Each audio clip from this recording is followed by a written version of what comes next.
everybody, thanks for tuning into the Brown Family Vlog. Today I'm going to be baking my husband's favorite, my double-decker chocolate cheesecake. Now I got this recipe off the internet probably about 10 years ago, but it served me really well and it's delicious. To get started, now I always like to set out whenever I'm doing a cheesecake. Cream cheese gets really hard in the fridge. So I try and set it out as pretty far in advance. Like if I'd known this morning that I was going to be making cheesecake tonight, this probably would have been sitting out most of the day, just so it would have gotten enough time to soften, which it's a nice cool day out. It's cool inside the house. We haven't turned the heat back on because it went off because it hit spring, and it's like I don't want the heat on anymore. It's just wrong. So anyway, so I like to leave this out because it's easier to work with. This started before I actually got a mixer, because I actually used to beat this by hand before I got a mixer. So I love my mixer. Alright, so I'm going to do a half a cup of chocolate cream wafers. Basically means Oreos. And it especially means Oreos because we are a nut-free household, because my daughter has peanut and tree nut allergies. And Oreos are peanut and tree nut safe. I have not yet found a generic cream-filled cookie like these that is nut safe. Now, I don't have a food processor, so to get these all smushed up, put them in a Ziploc bag. Take the rolling pin, get breakable things out of your way, picture someone's face that you really, really don't like.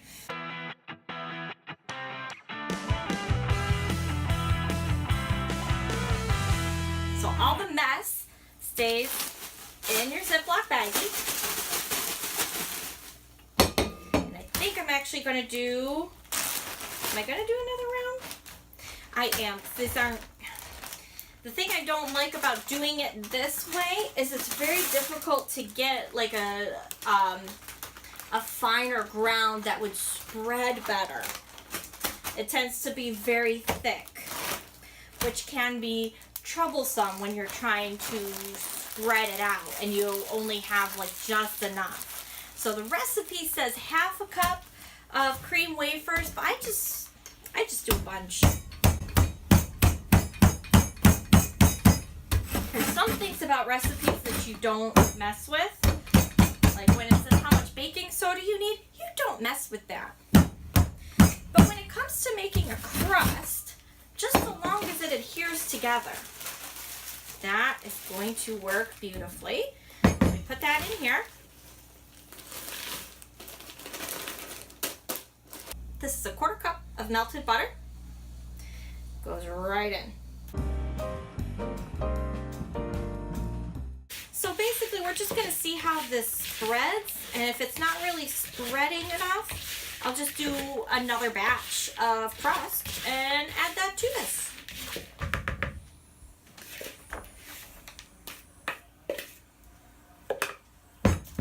Alright, now let's see.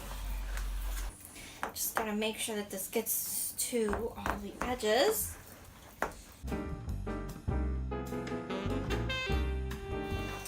Nice. So I got a nice solid crust there. So we're going to stick this in the fridge, and then I'll see you in a minute for the filling. Alright, so now that we've done the crust is cooling off in the fridge, and we're going to get ready and do the filling. Now I already have the oven preheating at 350 degrees. So now that that's set, we start blending ingredients together for the middle.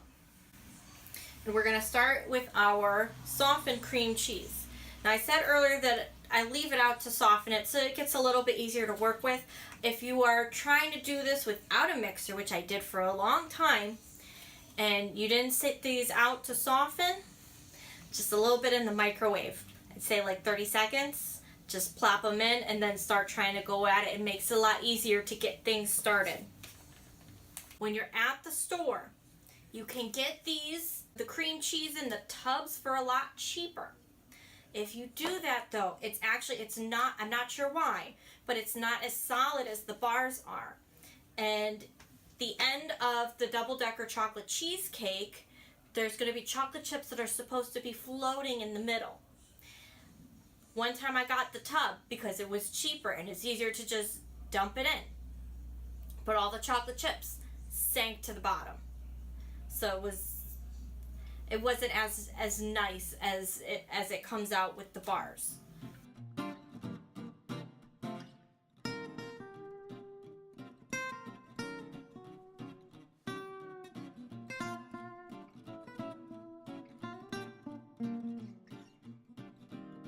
Alright, so now that that's done blending,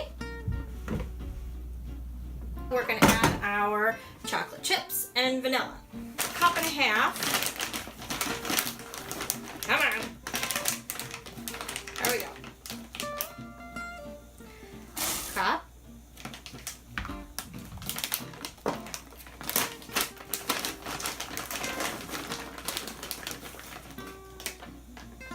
Half.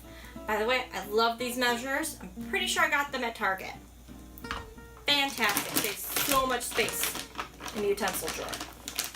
And then, wait. That's a half teaspoon. Oh well.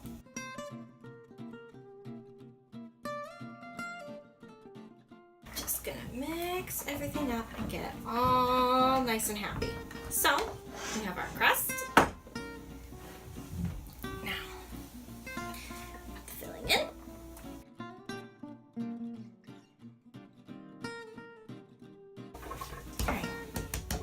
Try to tap it so it evens out. So I'll put this in and I'll see you later.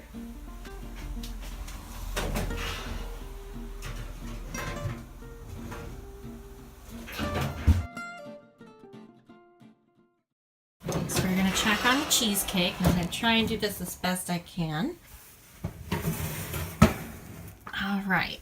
Now this, it's a little bit more brown than I like and it's got a little bit of jiggle. So I think we'll be okay. I am pulling it out a little early.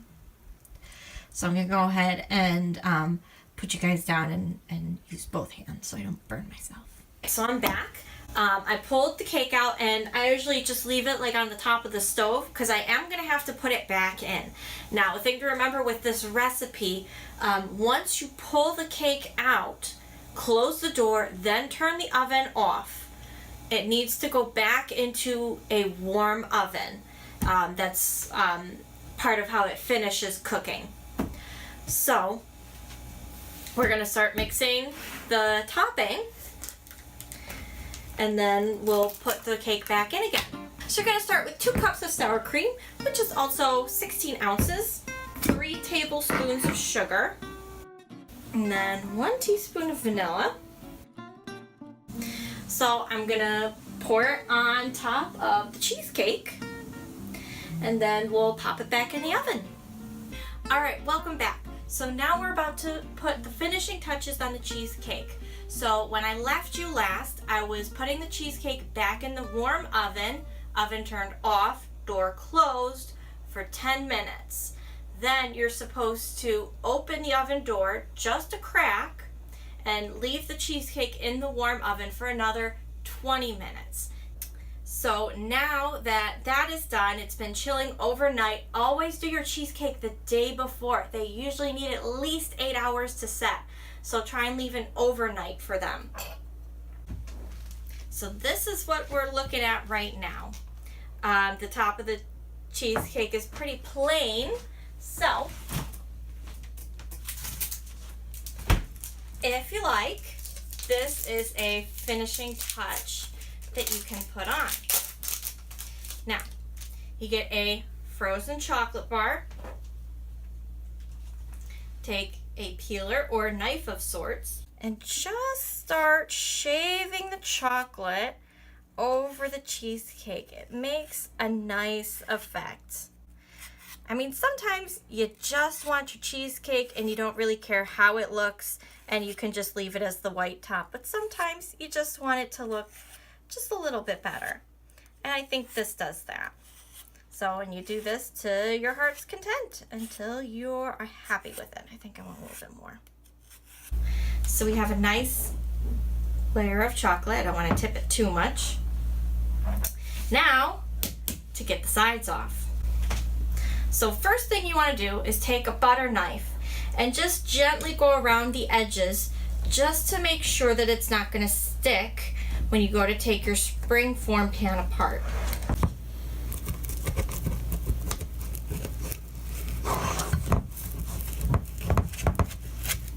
There we go.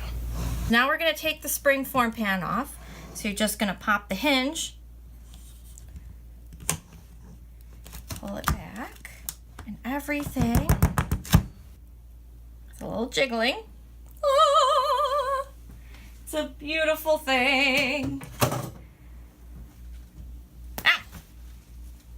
Cutting the cheesecake, basically you can cut it like any other cake. You can also, if you like, another thing that you can do is I've heard of taking string and putting it down to make nice even cuts and go all the way through it. I just grab a knife and go at it. Hey! I cut cheesecake. Okay, I'll get the plates. Fine. I will show you how I take a piece of cheesecake.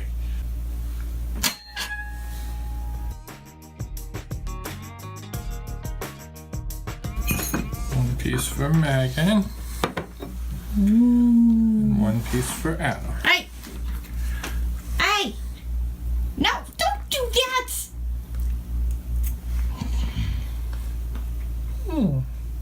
Bye.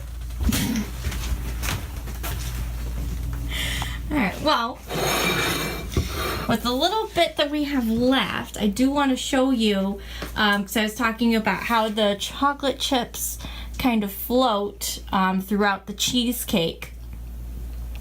And if you get the tub kind rather than the bars, they'll just sink to the bottom, and it'll just be a full layer of chocolate at the bottom. And I like it better scattered. It's a better taste. What do you think, honey?